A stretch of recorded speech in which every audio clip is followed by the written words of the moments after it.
Bonjour tout le monde. Petit défi dans cette vidéo, au risque de me prendre une petite pelle, voire même une grosse tarte dans la tronche, je vais partir du principe que je préfère avoir raison tout seul plutôt que d'avoir tort en groupe. D'ailleurs, n'hésitez pas à me faire part de vos avis dans les commentaires. Petit jeu rapide pour commencer. Cette illustration est réalisée par le graphiste Julian Hansen, qui propose des chemins alternatifs pour choisir une typographie. Et en plus, c'est drôle. Commençons. J'ai besoin d'une typographie pour une invitation. Désirez-vous une typographie avec un style à main levée? On va dire que non. Désirez-vous un style un peu plus chic? Non. Donc quelque chose de fun? Êtes-vous seul à votre événement? Oui. Ok, suivez-moi.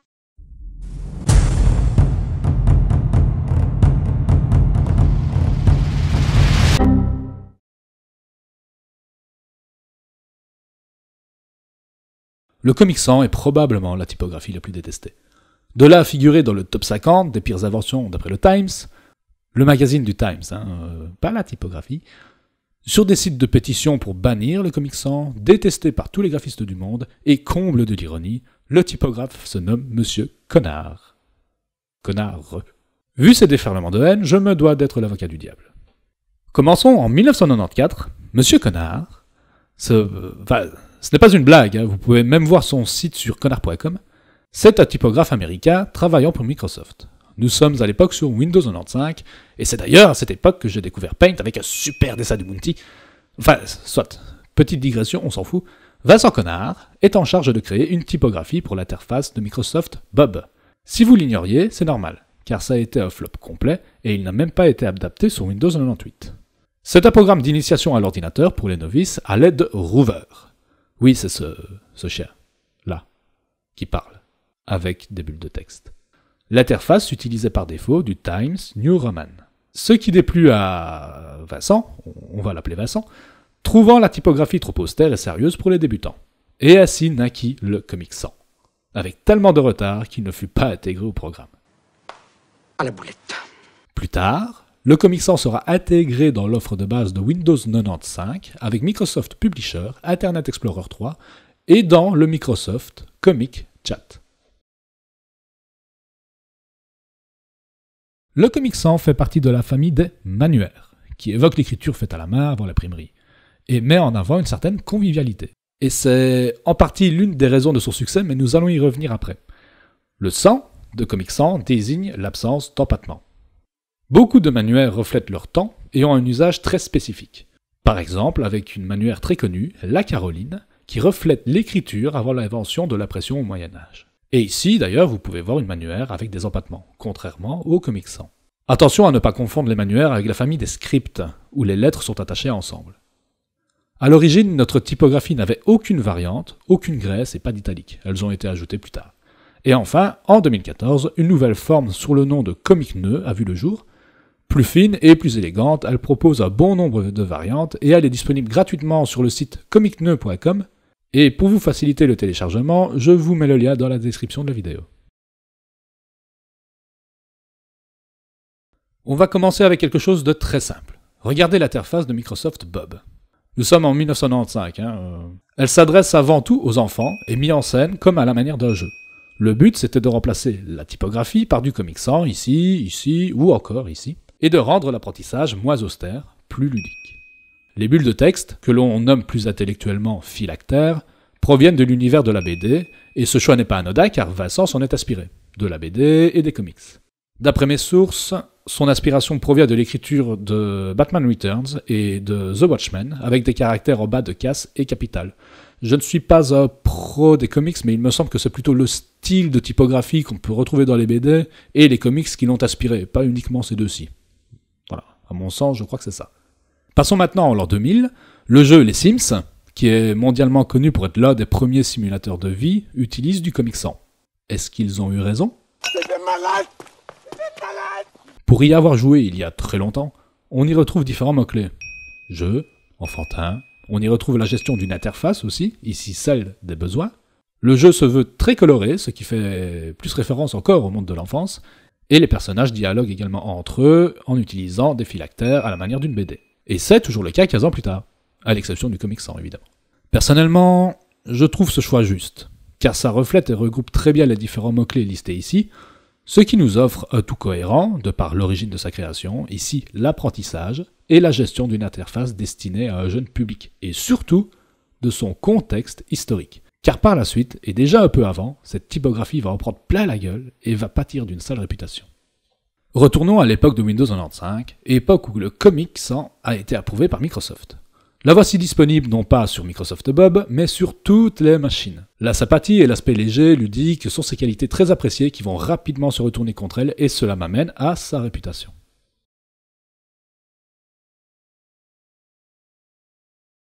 Pourquoi déteste-t-on le Comic Sans ? J'ai relevé plusieurs raisons et je vais expliquer chacune d'entre elles. Tout le monde a eu accès à cette typographie en 1996, et ça a été un énorme succès. Elle fut une alternative par rapport à d'autres typographies jugées trop austères. On la retrouve partout, sur des supports imprimés, mais surtout sur le web grâce à son intégration dans Internet Explorer 3. La conséquence la plus directe, c'est que petit à petit, les gens ont commencé à en avoir ras-le-bol et ça peut se comprendre. Ces qualités ont été balayées suite à son utilisation sur des documents qui se veulent sérieux. J'ai un exemple ici. Vous voyez cette feuille ? C'est un document de la police de quartier, jusque-là tout va bien. Le texte est écrit de manière neutre et offre une impression de sérieux.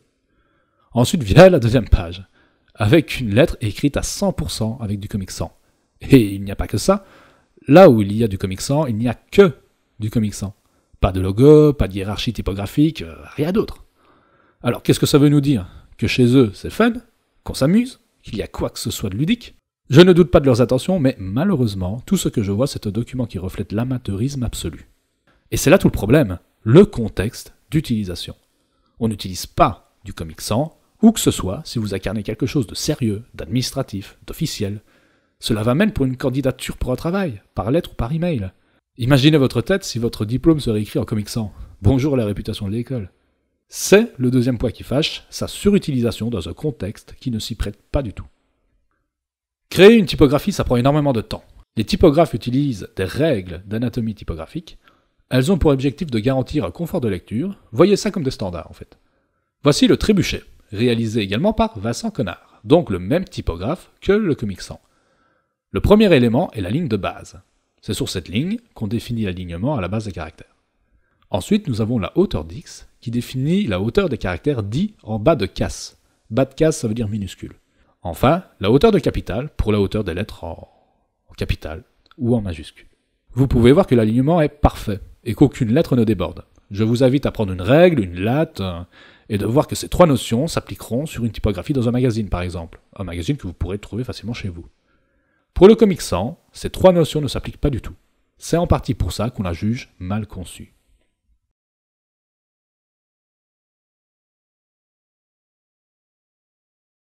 Alors, au final, est-il juste de catégoriser le Comic Sans comme une mauvaise typographie ? Je pense que sa réputation est à justifier. Mais pas comme on peut le croire. Elle s'appuie sur l'incohérence de son contexte d'utilisation et la surutilisation des internautes qui ont conduit à un ras-le-bol général. Elle se justifie par des causes externes. Cela n'enlève rien à ses qualités. Et concernant les règles typographiques, nous n'en avons vu que 3, et il en existe beaucoup d'autres. Mais ne serait-il pas meilleur de comprendre qu'elle a justement été réfléchie pour ça, pour briser les règles ? D'avoir une typographie ludique qui fait référence aux jeunes enfants à qui on tente d'apprendre des règles, c'est l'intention même de cette typographie. À l'origine, c'était d'apprendre les règles de Microsoft Bob. Et vous-même, n'avez-vous jamais pris plaisir à désobéir, à enfreindre les règles en étant enfant, et même adulte d'ailleurs ? Dire que c'est une typographie mal conçue n'est pas un bon argument, car elle reste cohérente avec ses intentions et son support pour lequel elle était à la base destinée. Petite information en plus, pour finir, avec une caractéristique intéressante. Le Comic Sans est une des typographies utilisées dans le cadre de l'apprentissage de la lecture pour les enfants dyslexiques. Pourquoi ? Car c'est une typo qui reste malgré tout lisible, avec certaines lettres offrant un effet miroir, comme la lettre B et D, et le P et le Q, qui est un peu moins flagrant. Enfin voilà, je trouvais juste cette info intéressante, mais voilà, je n'ai pas plus approfondi que ça le sujet. Enfin, est-ce que j'utiliserai du Comic Sans à l'avenir ? Si c'est pour un projet personnel, peut-être. Si c'est pour une commande, malheureusement non. Car selon mon point de vue, la promotion d'une identité ne correspond pas aux valeurs transmises par le Comic Sans. À l'exception de... À la prochaine.